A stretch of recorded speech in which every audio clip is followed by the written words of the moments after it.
Schoeler here with Rock about what went down with Week 2 in the NFL. But first, we're going to, if you watched us on Thursday, we made picks for every game. We made a little bit of side bets. So Ryan, if you have the results for those picks. I do, and the only 5 that we differed on are the ones I'm going to cover. The rest of them we either got right, which were most of them, or some that we got wrong. But the ones that we differed on, we have Las Vegas versus Pittsburgh.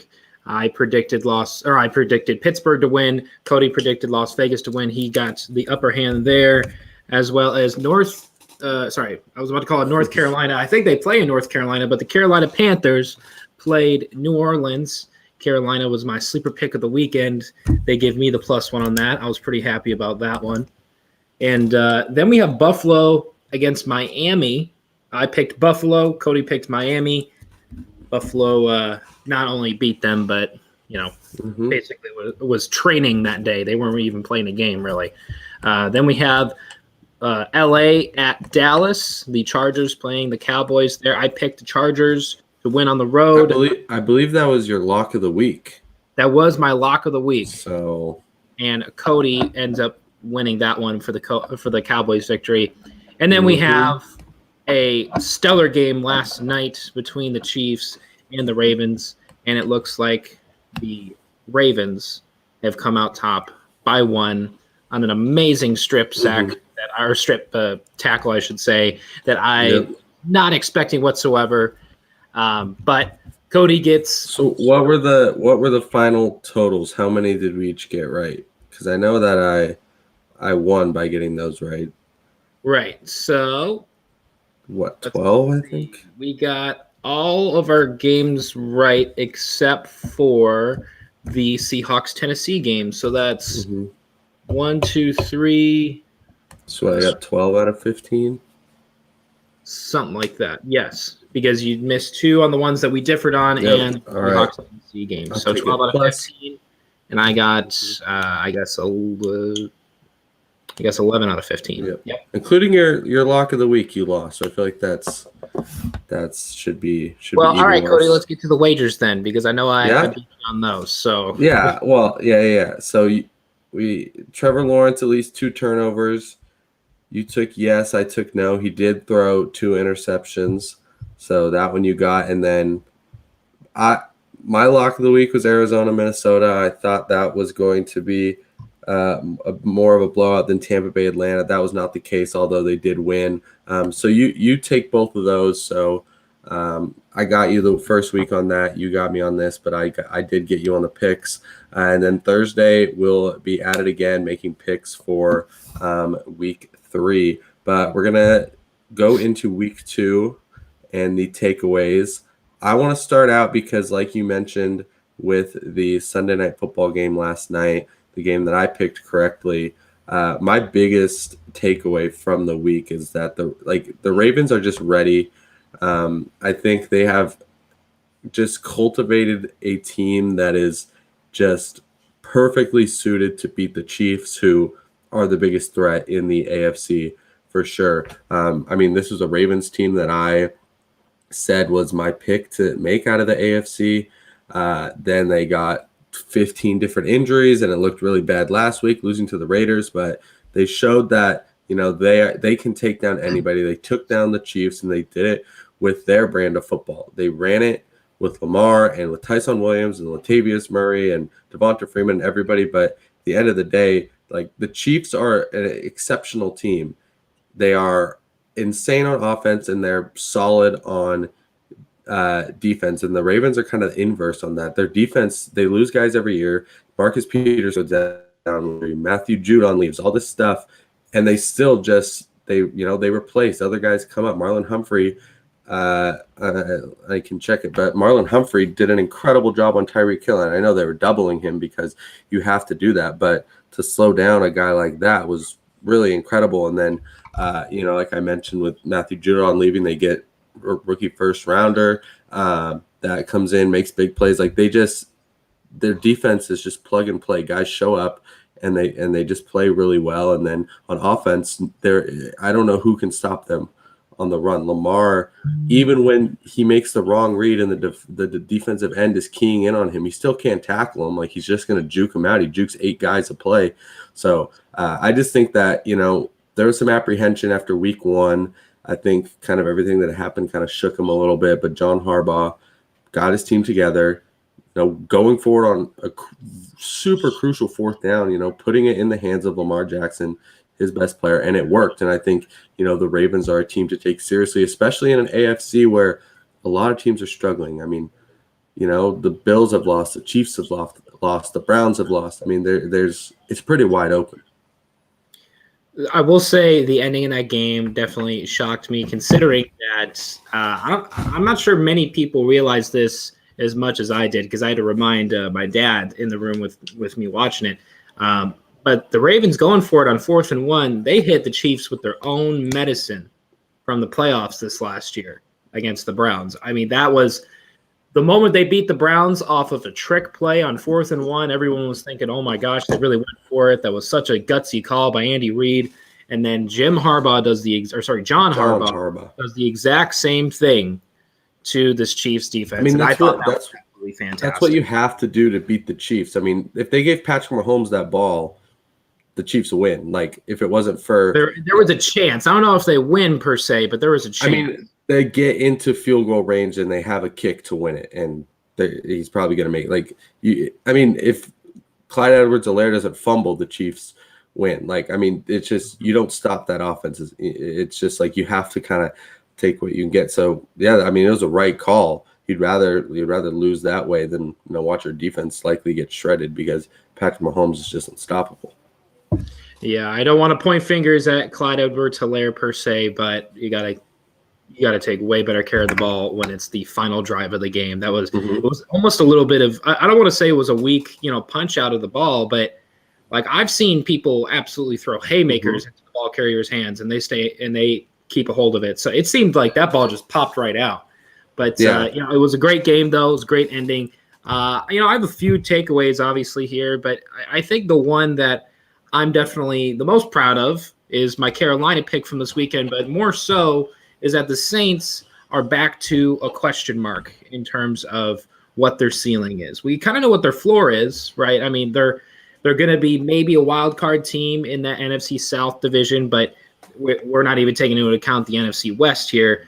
But the Saints return to a question mark. I mean, I look at these stats and it brings a smile to my face, because everybody was raving, and I mean raving, about Jameis Winston last weekend, saying, oh, he's where he needs to be. The Saints, like, that offense absolutely works for him. He had 5 touchdowns, less than 150 yards passing, but everybody looked at those 5 touchdowns, no turnovers. Well, against Carolina, no touchdowns and 2 interceptions. So instantly I'm like, well, a 26 QBR is not quite, Jameis is back. Here we go.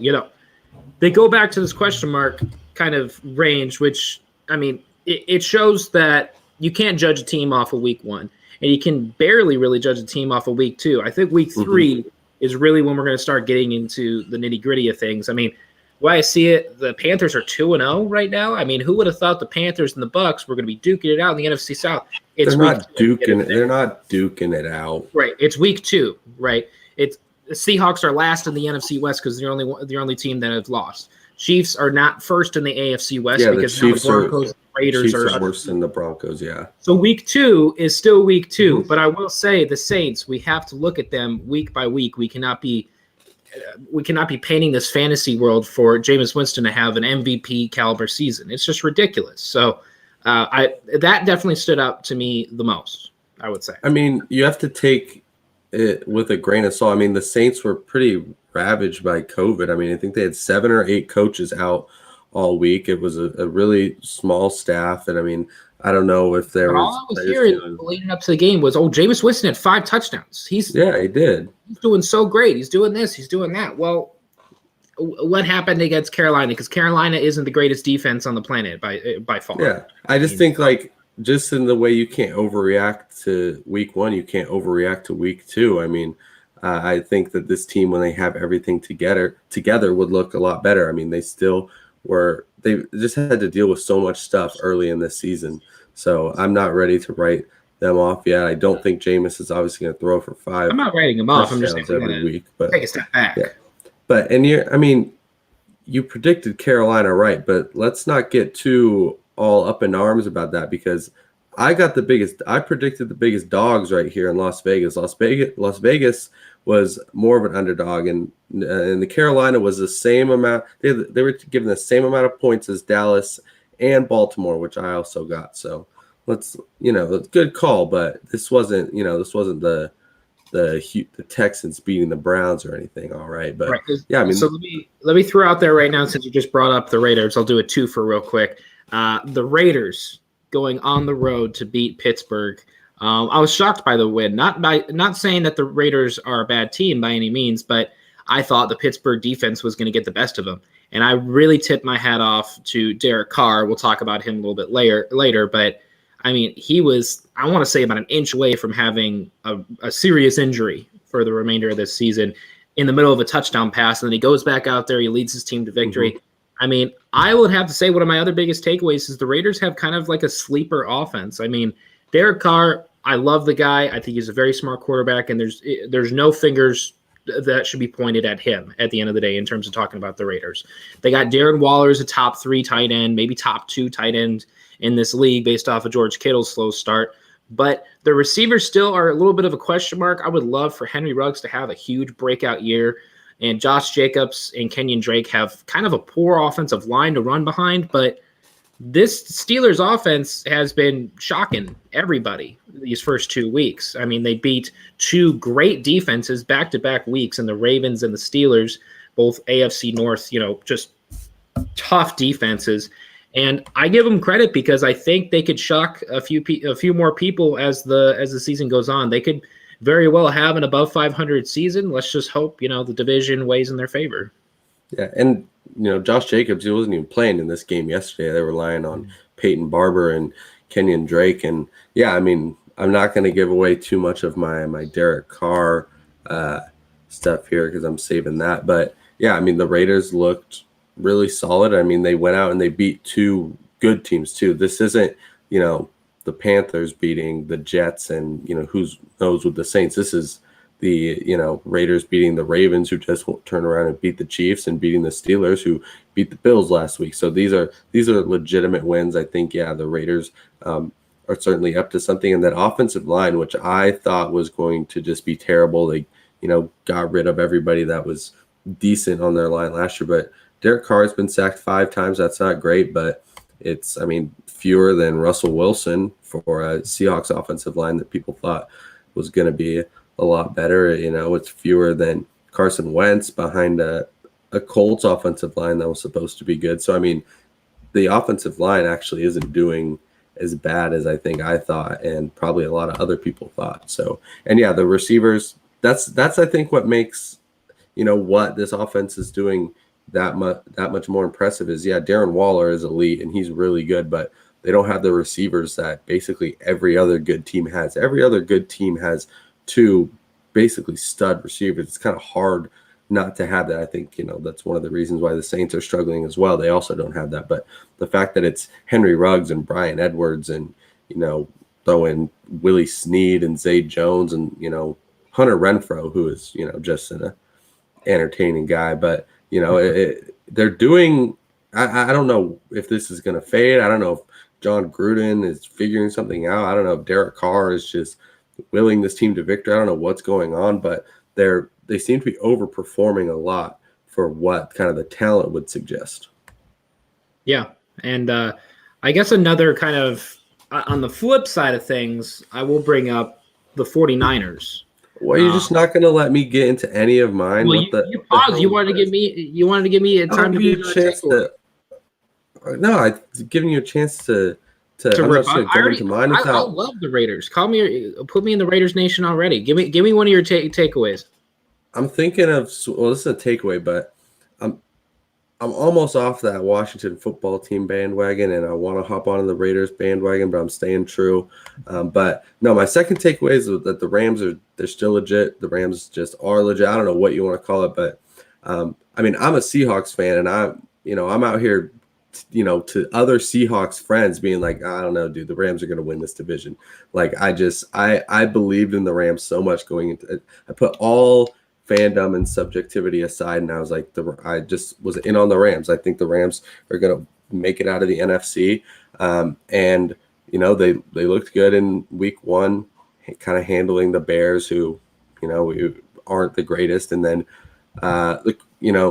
some teams, I think it's fine to see them lose a close game, and that doesn't take away much. Yeah, they beat the Colts by 3. First off, would have been a lot closer if the up man on a punt didn't elbow the snap and give the Colts a fumble in the end zone. That was just a terrible play, which, I don't know how that happened. I mean, that's a free touchdown right there because the guy didn't get out of the way of the snap.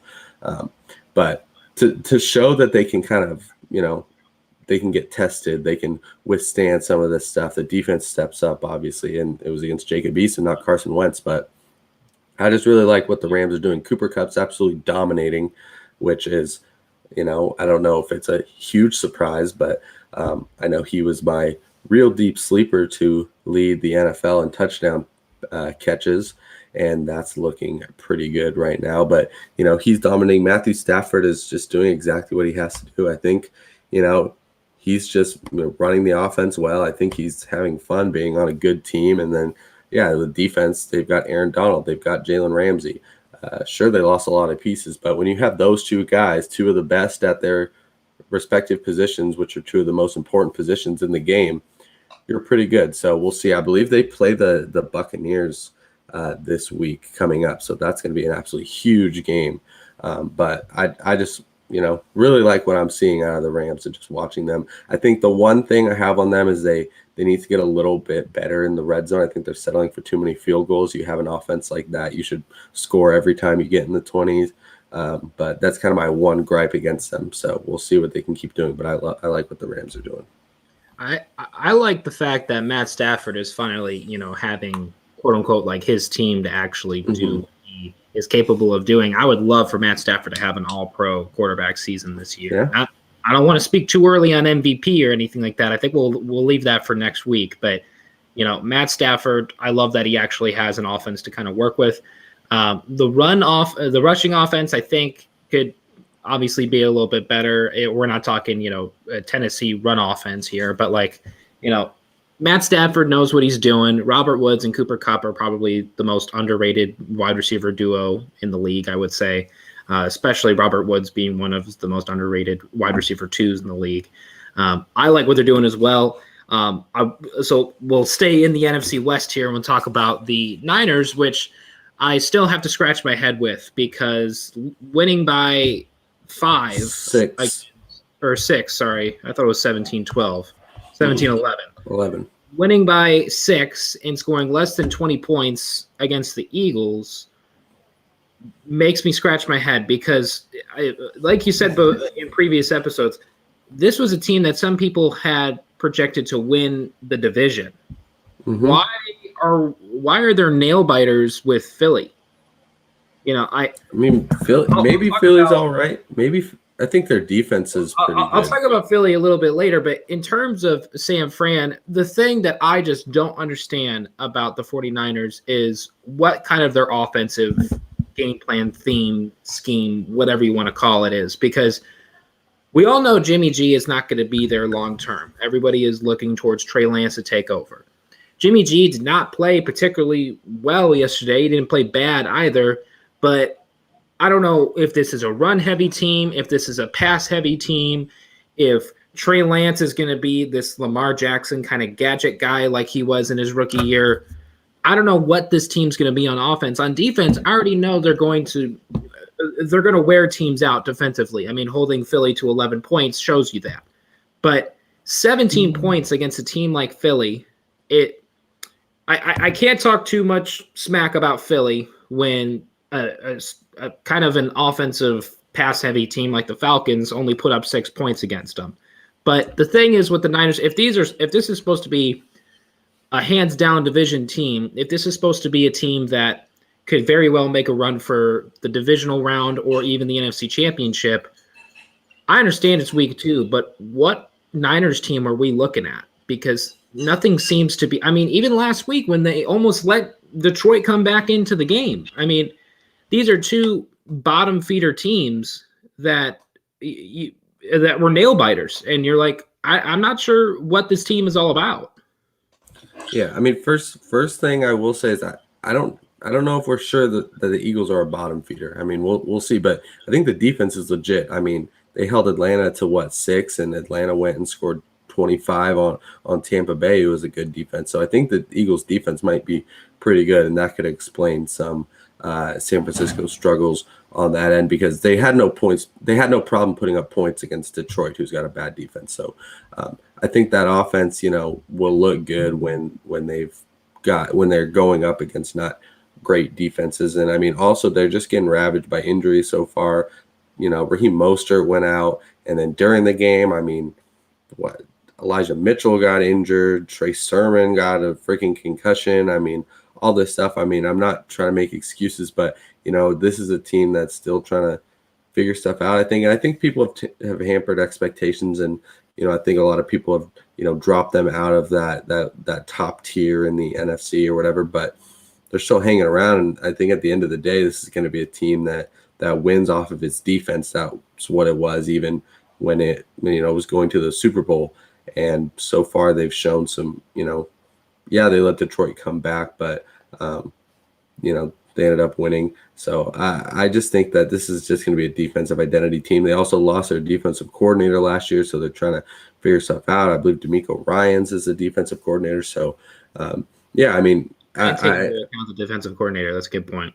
Yeah. So I mean, yeah, we'll see what they are, but I mean, they're not blowing anybody away, I think, for sure, and that is part of the issue, especially when at one point when we talked about it, they were betting favorites, and a lot of people, their over under for wins was let me check, 12, 10 and a half. It was 10 and a half.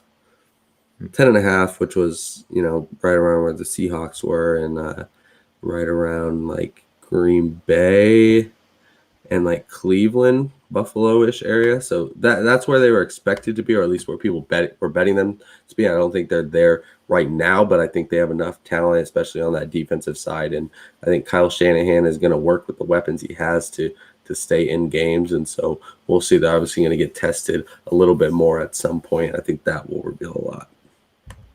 Yeah, so I mean, we just have a few more takeaways left here. I'm not going to go back to back here, so I'm going to give you the chance to give you your takeaway. My third one is that I think Tom Brady is Thanos, or there just has to be an explanation for what he's doing. I think at this point that's most reasonable. But I mean, 9 touchdowns in 2 games. He's 5th in yards, 655, and he's 44 years old. I mean, the fact that he's just doing what he's doing is just, I mean, it's crazy. I know it's Atlanta, and they're by all means going to be pretty bad, but I mean, it's just, I don't know, like, people were calling Tom Brady washed 10 years ago, and he's still doing it. At this point, I don't know when he's going to fall off a cliff, if he's ever going to. Now he's throwing out, he wants to play till he's 50, and at this point, I don't put it past him. But the fact that he's doing what he's doing, and he's still operating as one of the best quarterbacks in the NFL right now. I mean, he's better. I mean, I think he's going to be much better than he was last year. He's figured out the offense, and I mean, he's throwing it down the field. He has more 20+ yard completions than Kyler Murray and all this. I mean, he's tied for Derek Carr for the most 20-yard completions in the league. He's doing things that we thought he couldn't do anymore when he was in New England. And, it's doing the same thing to Gronk. He's revitalizing Gronk. I said, Gronk, don't play Gronk this week. There's no way he's scoring again. I mean, he got and then he got 2 touchdowns again. He's on pace for 34 touchdowns. But that's not going to happen. But he scored 4 touchdowns in 2 games. He's just like, it just feels like he's just doing whatever he wants, whenever he wants. And like, I don't know how you stop him. The Tampa Bay offensive line is so good that he's just going to be untouched. Let's see. Has he been sacked? Yeah, 3 times. Yeah. So, I mean, it's just, I don't know at this point. He's an alien. He's just not like it. I have him on one of my fantasy teams, and just constantly getting the updates. Tom Brady throws a touchdown. Tom Brady throws a touchdown. Like 5 touchdowns. He shouldn't be doing this, and yet he is. Well, I will say personally, I have Mike Evans on one of my fantasy teams, and I was getting multiple notifications throughout the day because that was the target he decided to go with. And that's kind of what I want to say is not only is obviously I stand by this to the end of my days because it's just reached that point. Tom Brady's the GOAT, no matter what way you kind of see it in terms of stats and age and longevity. And the offense that he has a hold of right now, where he has Mike Evans, who has put up record-breaking numbers every year in his career. He has double-digit touchdowns in like every year of his career. He's like he's got 1,000 yards for his first 6 or 7. It's the first guy to do that. Okay, right. Okay, that's what it was. But the first guy to have 1,000 yards in 6-7 straight seasons. Chris Godwin, who could be a wide receiver one for numerous teams, and Antonio Brown, who is a former multi-time all-pro receiver who may very well get back into like the 750, 800 yards receiving category. I don't know if this has happened before. Maybe you can look this up. Has there ever been a receiver trio that have had 1,000 yards apiece? I doubt it. I know there's duos that have had 1,000 yards apiece. Yeah. I mean, we're at a point where it's 17 games. Right. So I mean, you'd have to average not 100 yards a game. So I mean, oh wait, let's see. I think it has happened. Let's see. Because I can imagine. Yeah, it's happened 5 times. Okay.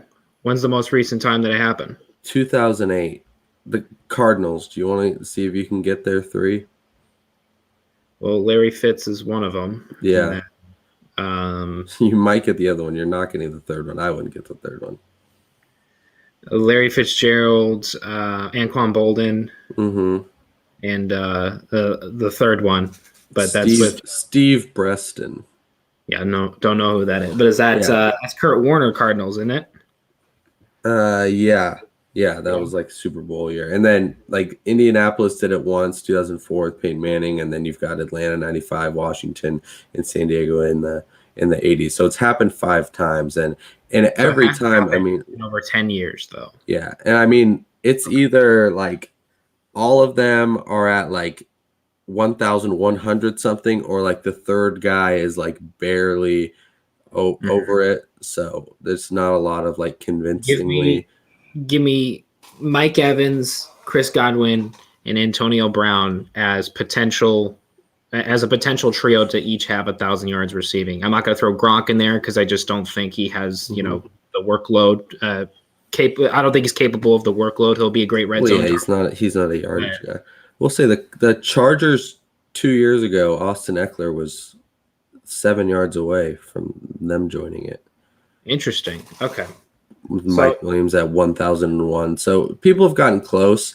We'll see. It's going to come down to health and stuff. If Antonio Brown sticks around enough, they certainly throw it enough to do that. You can't guard him downfield. You can't get to the quarterback with the offensive line. They're not going to run the ball that much. They're only going to run it on 2nd and 1. Even then, there's probably a good chance they're going to throw it. So, I mean, Tom Brady is going to be kind of the boss, if you will, of the season, the boss level, if not the Chiefs already, right? But the Chiefs have already lost, so who knows anymore? I think, and I don't know how much they're aware of this, but I think Brady's going to try to get Gronk like 15 touchdowns this year, because they're like 12 away from beating Marvin Harrison and Peyton Manning for most the most duo. And this also goes into postseason, so maybe he doesn't get 15 in the regular season, but I don't know. He's targeting that guy a lot in the red zone. So I think Tom Brady's, I think maybe he knows that and he's trying to get that in.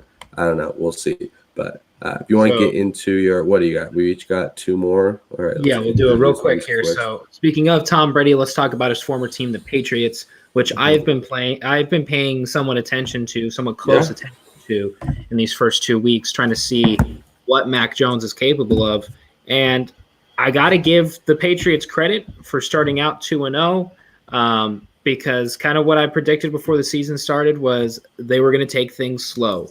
And that's exactly – or sorry, they're not 2-0. They're 1-1. I don't know if I said that. But Mac Jones, no interceptions on the year. Congratulations. Yeah. You're doing great so far. Keep it up. But, he's only got the one passing touchdown. He's almost at 500 yards passing, but 74% just about for a completion percentage, a little under 100 for a QBR. Belichick is taking things slow with Mac. And to be honest, I'm here for it to see Mac Jones really just slowly get the ball rolling, because once he gets comfortable with this offense, Mac Jones is going to be one of those top half kind of quarterbacks. But he's still figuring things out, and I give them credit for absolutely, destroying the Jets' self-esteem at quarterback. That was absolutely hilarious to see that stat line.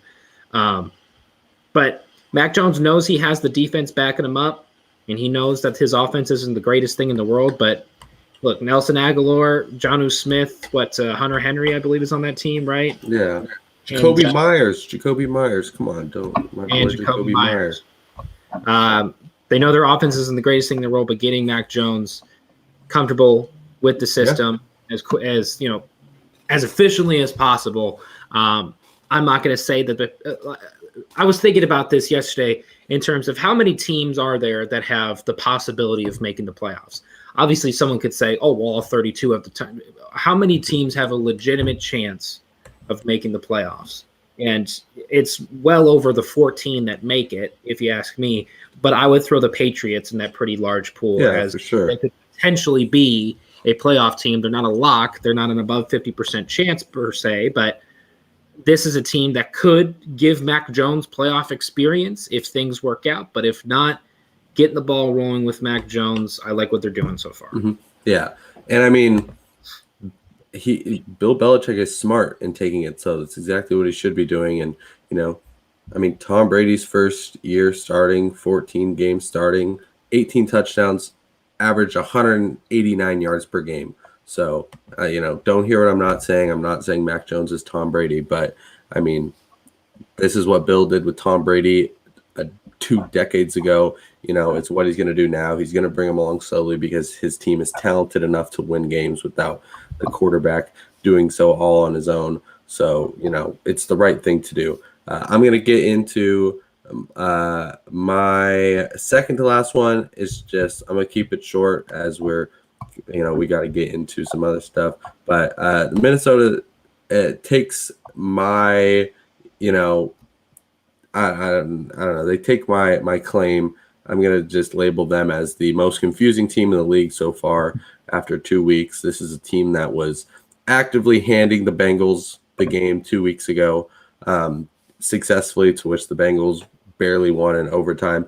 And then they go and they just, play a shootout with Arizona, go up 21-7 or 20-7 or whatever it was. And, if it's not for a missed kick by Greg Joseph, the Greg kicker that didn't make the game winner, as they were basically happening concurrently, they would be Arizona. Is one of the hottest teams right now. So, I thought I knew what the Vikings were because I'm pretty sure I know what the Bengals were, and the Bengals looked better than them, and they come out and they do against the Cardinals. So I don't know. Maybe they're just a team that, surprises, somebody every week. I believe they're playing Seattle next week. Who knows? Because both those teams like to do that. But I don't know. So maybe the Vikings just have the range to, play like shit with the Bengals and then go and compete with the friggin' Buccaneers. I don't know. But they're my most confusing team for sure. So you can get into your last one, keep it short, and then I've got my last one as well. Yeah, the Vikings are definitely really confusing, just personnel-wise. I don't know how they struggle as they do. Last takeaway I have, we'll rope it back to the Eagles. The Eagles have been not only shocking me, but shocking a lot of people, and probably Eagles fans themselves. I think that they may, and I will say may, I think they may be trying to cook something up in the background. They've had some well-coached games back-to-back weeks. They had a great game against Atlanta last week, and like I said before, somewhat of a nail-biter with San Fran. Nick Sirianni is keeping his team in these games, or keeping his team motivated and actually putting a good product out there on the field. And everybody's looking towards Jalen Hurts right now, thinking, "Oh, is this it? Is he going to be the guy? Is he going to be the guy?" I swear, everybody wants a rookie quarterback or a sophomore quarterback or whatever to be the next guy. Is it going to be Jameis Winston, even though he's been in the league forever, right? Well, yeah, I mean that it's quarterback, man. Everybody wants somebody to be the guy. But I look at Jalen Hurts. I mean, no interceptions back-to-back weeks, and people thought he was going to be. If you could rank starting quarterbacks from 1 to 32, he'd be in like the 29-30 spot. He's not really playing like that so far. I mean, that's where people were ranking him before the season started, but he's leading the team in rushing as well. I mean, that's great for him as well, to be a double-headed kind of, a two-headed attack every single week, but no turnovers from him. I mean, I'm going to keep my eye on the Eagles, though, because I think they may be kind of slowly building something in the background, and we'll see how it goes. Yeah, one of my takeaways almost until the final sideline is about halfway through. Jalen Hurts threw this, long touchdown to Jalen Reagor, beautiful pass. He got called back, but I was like, Jalen Hurts is good. Like, Jalen Hurts might be the quarterback of the future there, but we'll see. Still a lot of time. Who hated the Jalen Hurts pick more than anybody? It was Eagles fans. Well, of course. I hope that he proves a lot of Eagles fans wrong, because there are tons of fan bases that I like more than the Eagles fan base, but that's just me. Yeah. Now, my last one. Maybe it's a question. Or maybe it's a takeaway. It's more of a question, but it's just: are we sure the Jets are going to win a game? Are we sure? Well, it depends on. Well, I know that there's their over/under was like 6. Like, it wasn't even the lowest. And I think now that we're watching them, I don't think that the Jets are good, like, at all. Obviously, they lost a lot of injuries. Carl Lawson, Vinny Curry. Now Mekhi Becton's out, but it's just everything is going to be towards the Jacksonville game the day after Christmas. Well, yeah, here I went through their best chance. I went through and I wrote down the games that I think they could win. And so we've got week 5 at Atlanta, week 8 versus Cincinnati, week 12 at Houston, and also Houston I think will don't get me wipe started the floor with New York. I don't know week 16 week 16 versus Jacksonville. And then others that I maybe threw in there, the Colts not looking too hot right now, and maybe the Eagles aren't as good as we think. But so it's like 4 games, and then obviously there's the division games. Those are always just odd when it comes to every division. So and depending could they beat the Dolphins? Injury, we could see them possibly beating Miami one of these times. So I didn't put like Miami or who knows maybe they shock the Bills. I don't think so, but it's like I'm not putting division games on there because we know what they are. So they've got 4 to 6 chances maybe to win a game. They probably will. It's really hard to go 0-17, but this is a team that we went in and we're thinking, oh, Detroit sucks, oh, Houston sucks, oh, like Jacksonville, they were bad. But, are they a team? Are they not? Who knows? But I mean, I think we forgot, like, the Jets just suck, and like I don't blame Zach Wilson at all. His line is terrible. He barely had any receivers out there. I think they have the worst group of running backs in the NFL. So I feel sorry for him. Yeah, he had a terrible game, but he's a rookie going against the Patriots. That happens all the time. I think he'll still hopefully be solid. I don't know. Maybe the Jets ruined him as they've done before, but this is just a really, really bad team, and the injuries didn't help. But the defense is all right. It's solid, but I just like the Lions. I'm sure the Lions are gonna get a win at some point. The Texans obviously did, but I'm sure they're going to get a few more because they're looking good. Even Jacksonville, I think, it's like Trevor Lawrence is going to have a good game at some point. They're going to win, but I'm not sure the Jets are going to win a game at all. We'll have to see. I mean, if they go 0-17, then what would you? May or may not be. I would set their over under right now at 1.5. Like, that's what I would do. I was like, I would take the over on that, to be honest with you. I probably would take the over as well. I don't want to because I looked through some of this game, but it's like I think that's the line where you start drawing conversation. Like 6, that's out the window. There's no way in hell they're getting a 6. It's like the argument comes is like, are they going to win 1 or 2 games, basically? So yeah, they're just really bad. Yeah, but those are all our takeaways from the weekend, and I mean, this season's been great so far, especially the primetime games. They've been entertaining. Yeah. We'll talk about Monday Night Football in a little bit, but let's talk about the next segment here. So we have the 3 stars of the weekend. Since we will keep this brief since we talked about nearly every team just now. But glad to see that you didn't just throw 3 quarterbacks on there again. You went a little more obscure, so I like that. Yeah, because I have to throw credit out to who I think was probably the best player over the weekend in terms of just how he flipped his game around and how he performed. You got to start it. Are you starting at 3? Well, I'll start at 3 or 1, whatever. I'll start at 3. How about that? We start at 3. Okay, I'll start at 3. Yeah. I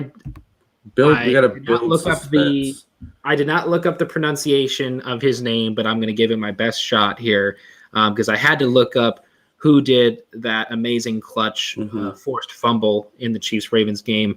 I think it's Odafe Awe. Is that how you pronounce it? It's like Odafe, or I'm pretty sure that's right. And then Awe was the one by Jason. The thing that kind of shocked me about him is that hold on. Oh, I'm in week 3. Hold on 1 second. I'm trying to look up because I believe he is. I think he's like a second year, or he's a rookie. He's a rookie. They drafted him in the first round. The first round pick, yeah. So one of their 2. I wish I would have remembered that from our draft coverage. But what's funny, I believe they drafted him with the pick that they got from the Chiefs. From the Chiefs, yeah. So yeah, he was number 31st, is what it says here. So forced fumble in the best time possible in the game to get that, and he recovered it. He's one of my stars, and he recovered it. Forced it and recovered it. I want to say like 2 people knew that the ball was out, and I don't even know if that second person was Clyde Edwards-Helaire. That ball just came right out, and he fell right on top of it. So he has to get one of the 3 stars, regardless of the rest of his stats. I mean, that fumble was a highlight in itself. I thought that was great. Probably made that's probably the biggest play of the weekend, right? I mean, other than there's some game-winning kicks and stuff, but I mean, 3 tackles, all solo, a TFL, had a QB hit last week, got a sack, but I mean, a rookie playing like that, and like I mentioned with them before, they just, they replace guys that leave. They replace, whether it's secondary or whatever. Matthew Judon's gone. Draft away a 31st pick, put him in there, making big plays already. So I saw that play too, and I was like, we've got to mention him. Just his second game making that. Mine's another young defender. I believe he's in his 3rd year now. Roquan Smith was drafted really high, middle linebacker by the Bears a few years ago. The stat line probably isn't the best that you would find out of every defender. 8 tackles, a sack, but the pick 6, and I just saw that play happen. I was like, I needed to look up his stats to see if the rest of what he did was justifiable for me to talk about him. But it was just a beautiful pick. Caught it, just jumped it in stride, juked a guy out, ran down the sideline. It was just beautiful. And throw that in with a sack, leading the team in tackles. And then they held Joe Mixon to, 69 yards, 3.5 yards per carry after he, ran for 130 last week against Minnesota. So, yeah, I mean, he just looked really good. This is a guy who had a bunch of hype coming out of college, did all right his rookie year, and I think that kind of threw a lot of people off. But last year and then starting this year, he's really good. He's, making his claim as one of the top, linebackers in the league. Correct me if I'm wrong, is Eddie Jackson still on this team, on the Bears? Yeah.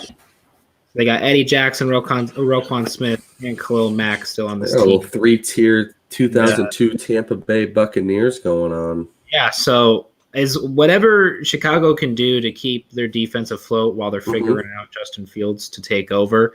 I'm here for it because I remember seeing his name quite a bit over the years. Not per se, like I think he is a Pro Bowler. I want to say, but let's see. He might have ended up in it last year as like a replacement, but no, he did really good last year. Yeah.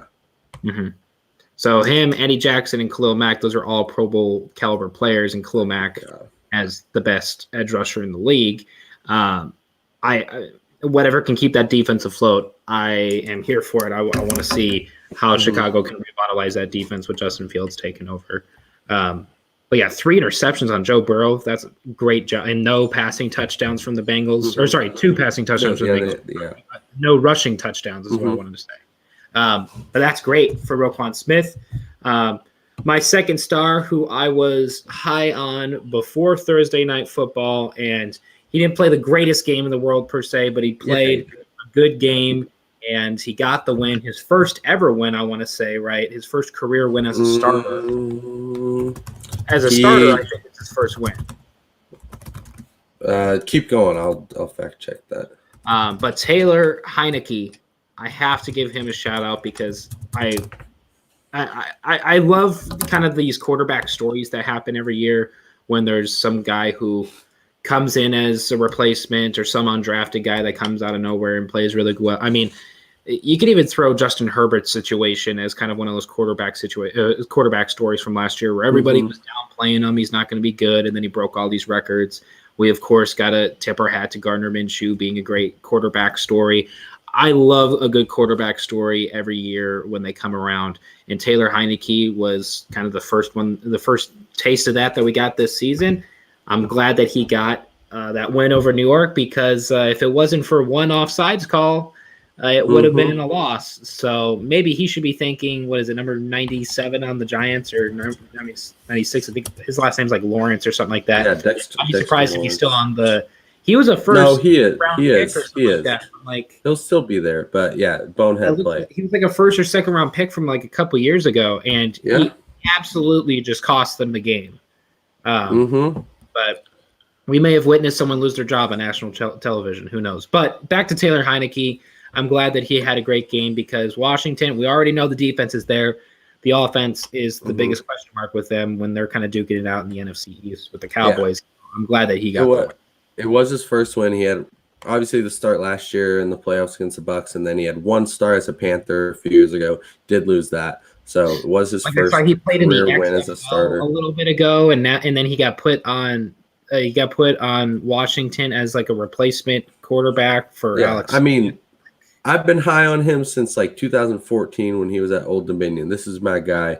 So it's good to see him. Yeah, 336 yards. Just played a really good game. You know, national television showing out. My second star. Was happy when that ball went through the uprights. He was a happy guy. That was great. Yeah, my second star is another quarterback. Hit on him earlier, Derek Carr. I mean, I know we're gonna be overreacting to a bunch of stuff and MVP stuff and whatever, but like whenever this MVP conversation starts, like I'm throwing Derek Carr's name in there. I mean, what he's doing, you know, like I mentioned with the weapons that he has, like he's not in Kansas City, he's not in, you know, Tampa Bay throwing the 1,000-yard potential guys. I mean, he's doing a lot with not the best, and just, you know, we don't have to talk about too much because I kind of mentioned everything, but I mean, just these 2 wins, I think he's playing incredible. We didn't get a chance to talk about what he did on Monday night because obviously, as you know, we're doing this right now before Monday night. But we picked the Ravens and he went out and proved us wrong. I mean, he's just winning. And wrong twice. So we've seen this level of success out of him before. There was, you know, a handful of years ago, he was a borderline MVP candidate. He was leading the Raiders to the playoffs and you know, got a really bad leg injury, broke his leg. So this isn't like it's just coming out of nowhere. You know, he's laid the groundwork for this. He can be a damn good player, and he is right now. And you know, the Chiefs, I still think, are going to win that division, but the Raiders beat them last year. Who says the Raiders don't beat them again? I mean, this is a team that's going to be scrappy and is certainly going to be fighting for one of those playoff spots, and Derek Carr is a huge reason. So I've got to give him some respect. And then just from, stat wise, he's leading the NFL in passing yards, 817 yards. That's, over 100 yards more than the next person. So yeah, he's showing out. He's showing out. I hope his the thing with I don't want to get too deep into MVP things until the end of week 3. But I do want to keep my eye on him because I've loved him for a number of years now, and I keep wishing for him to get back to that 2016 form. And so far, so good. But my number one star of the weekend, coming back to it here, I personally think there was no other player that kind of completely changed the dynamic of a game on offense, at least we'll say. I know you want to talk about your number one guy, but yeah. Derrick Henry in Seattle, over 200 yards from scrimmage and 3 rushing touchdowns, I think it was. I'll double check here. But, I mean, this game felt like it was – let's be honest, it felt like it was all Seahawks in the first half. It was 24-9 at halftime. Russ was cooking, and the Titans still couldn't figure out their offensive identity. Well, then Derrick Henry turned into Derrick Henry and ran 182 yards with 3 touchdowns, a 60-yarder, which I think was a touchdown as well. That was his long. But Julio Jones had 128 receiving, but Derrick Henry was in second for receiving at 55 yards. Who would have thought Derrick Henry could get above 50 yards receiving? I don't know if that's among one of his career highs, but fact of the matter remains, he's taken some screens. Sure, but he is so dominant running the ball still on this offense with Tennessee. But I wanted to bring up Tennessee in my takeaways, and they kind of just fell out of the teams I wanted to talk about. But Tennessee, I think it's finally figuring out their identity, where you got Julio Jones getting 128 yards receiving and Derrick Henry getting over 200 yards from scrimmage and getting all the touchdowns. But Ryan Tannehill just kind of sat back, threw the balls where it needed to go, and then go ahead, Derrick, run. And that's exactly what he did. I think he had the best individual performance of the weekend.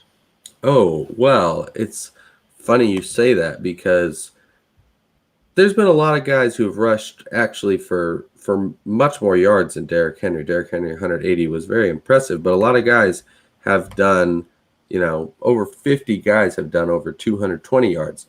But something that only 30 players had done before last week, and now 31, is 2 pick sixes in one game. And that's what Mike Edwards from the Tampa Bay Buccaneers did. So, last week I had it with Chandler Jones, something only 18 guys had done before. So this is not as rare, but 2 pick sixes in a game, something only now 31 guys have done. Only 2 Hall of Famers on that list, and then Rondé Barber, who maybe someday gets in. I believe Janoris Jenkins is the only other active player. Zach Brown was on that, but I don't know if he's really active or where he's at. But, Mike Edwards, just emblematic of this Tampa Bay Buccaneers defense, just making plays. They let Atlanta score on them a little bit, but just the takeaways were going to be too much. A lot of picks in that game. And, Mike Edwards, this is his 3rd year in the league, and he had 2 interceptions in those previous 2 years.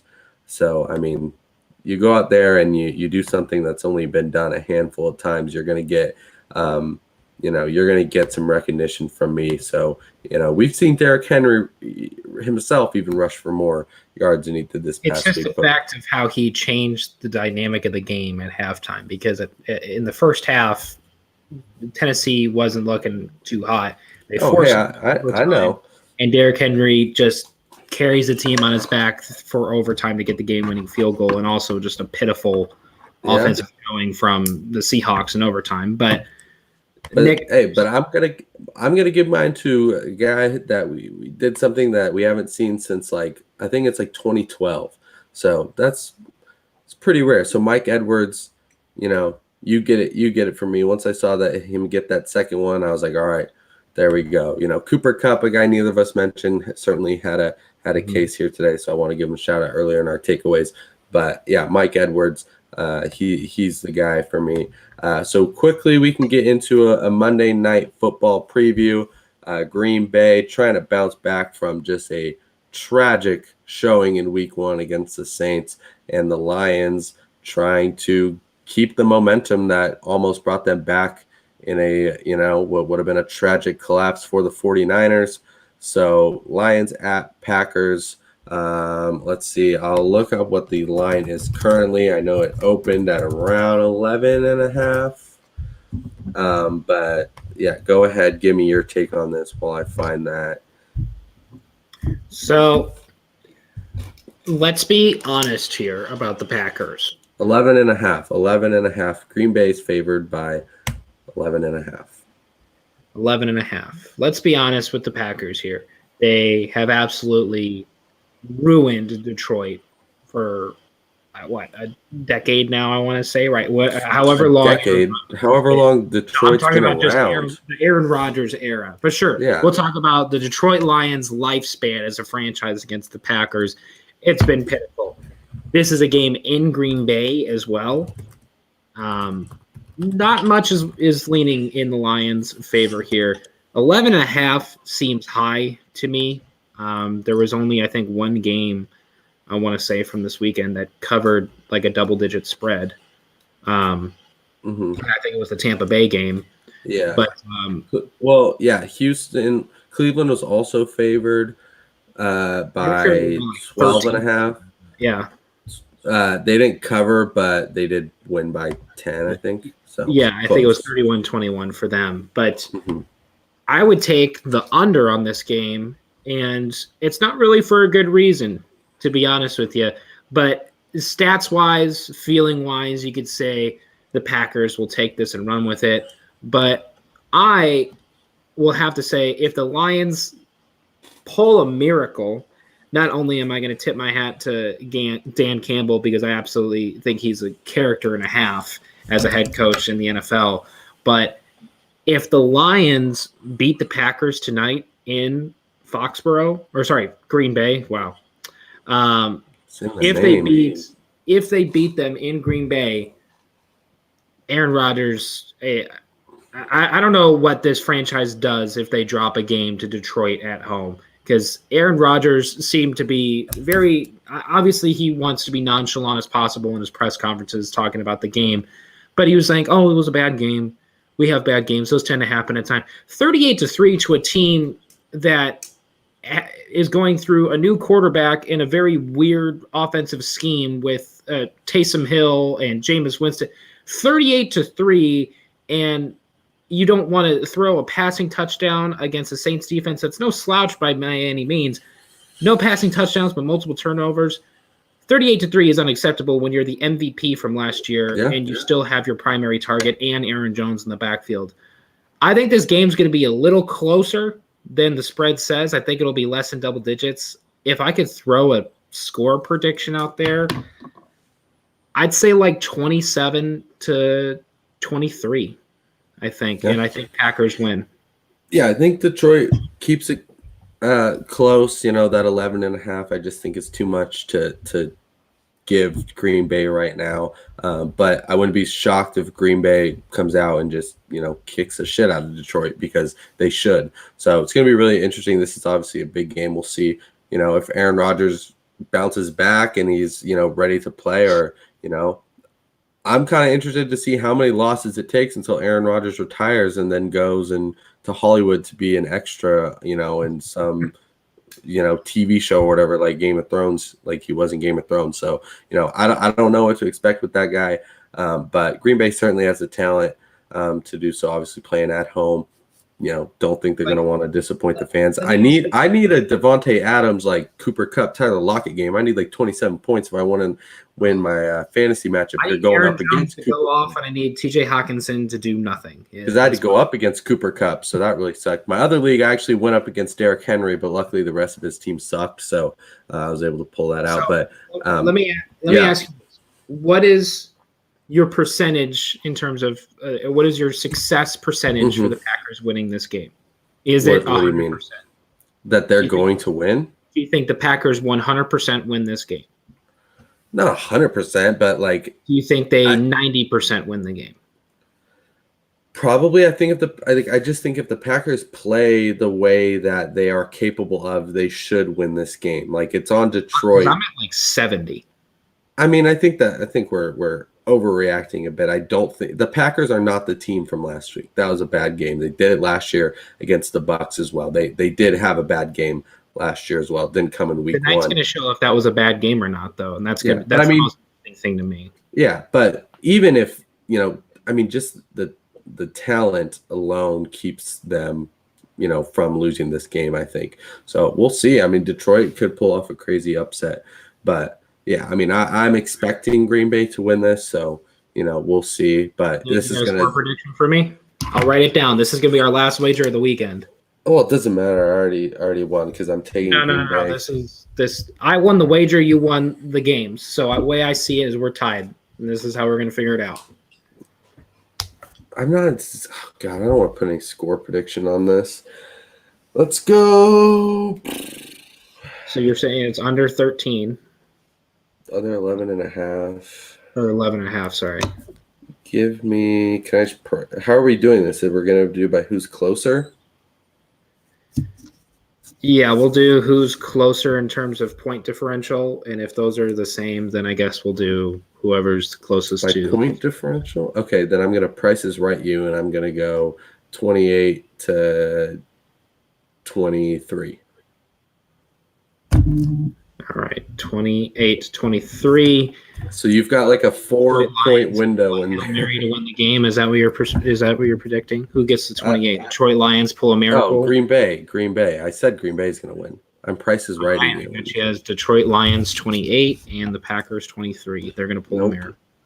Nope, but yeah, we'll see. I mean, we're going to see if Aaron Rodgers is over this season, because these are the games that Aaron Rodgers comes out and just kicks, his opponent's ass after he, a bad game. So we're going to see if Aaron Rodgers is still that Aaron Rodgers, or if he's Jeopardy, Hollywood, Shailene Woodley's husband, Aaron Rodgers. So, this is going to be it. Well, maybe cut the hair that poking out of his helmet, because I hate that. As long as he has that. As long as this follows the trend of primetime games as being entertaining. Yeah, I mean, we've had one. The Rams-Bears game was not competitive. It was just fun to kind of see the Rams for who they were. But that's 4 out of 5 have been close, coming down to the wire type games. So we'll see. Yeah, I mean, who knows? Maybe Aaron Rodgers throws a Hail Mary to win it. He's done it to Detroit, I think, before. So. Yeah, but that's going to do it for us. We will be with you again on Thursday to preview week 3 of the NFL season, getting into some predictions for that as well. Remember to follow Dash Sports on Twitter, Instagram, Facebook, and TikTok to keep up with the coverage around some other sports. Like I mentioned, every time we got some Pac-12 football talking about. That's always fun. And then remember to also subscribe to the YouTube channel Dash Sports, where you can find all of the clips and the shows. And remember to check out the website, dashsports.tv. A lot of things to remember. Trust me, it's not that hard. Just do those, and that'll be it. And then, we'll see you on Thursday, and then we'll see you again next week talking some more NFL. I'm sure it'll keep us entertained throughout.